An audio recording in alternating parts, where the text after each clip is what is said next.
भाई अब महंगे फोन का शौक कई लोगों के लिए जंजाल बन गया है। एक वक्त था जब ईएमआई पर आईफोन लेना स्टेटस सिंबल था। अब वही ईएमआई लोगों की नींद उड़ा रही है, क्योंकि अब हजारों लोग ईएमआई नहीं चुका पा रहे हैं और फाइनेंस कंपनियों में मच गया है हड़कंप। तो चलिए जानते हैं कहाँ गड़बड़ हो गई, ईएमआई का ये बम कैसे फूटा और अब कंपनियां क्या सख्ती करने वाली है। देखिए, आज के टाइम में स्मार्टफोन लेना जरूरत से ज्यादा फैशन बन गया है। लोग बोलते हैं भाई 1.5 लाख का आईफोन चाहिए, वरना इंस्टा स्टोरी फीकी लगती है। तो क्या करते हैं, ईएमआई पे खरीद लेते हैं। 3 महीने बाद सोचते हैं भाई किश्त कहाँ से दूं।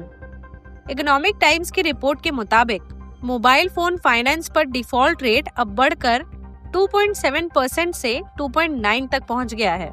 मतलब जिन लोगों से कंपनियों ने सिर्फ 2% डिफॉल्ट की उम्मीद करी थी, अब लगभग हर 100 में से 3 लोग किश्त नहीं चुका पा रहे हैं। ब्रांड्स और रिटेल्स तो लोन देकर सेल बढ़ाने में लगे थे, लेकिन अब वही लोन डूबने लगे हैं। अब फाइनेंस कंपनियों ने कहा बस बहुत हुआ, अब वो सख्ती पर उतर आई है। कई कंपनियां अब हाई रिस्क इलाकों में लोन देना ही बंद कर रही है।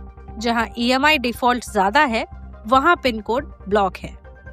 कर्नाटक में तो रूल आ गया है कि रिकवरी एजेंट शाम 6 बजे के बाद घर नहीं जा सकते और कुछ ब्रांड्स ने अपने स्टोर की रेटिंग घटा दी है ताकि लोन सिर्फ अच्छे क्रेडिट स्कोर वालों को ही मिले।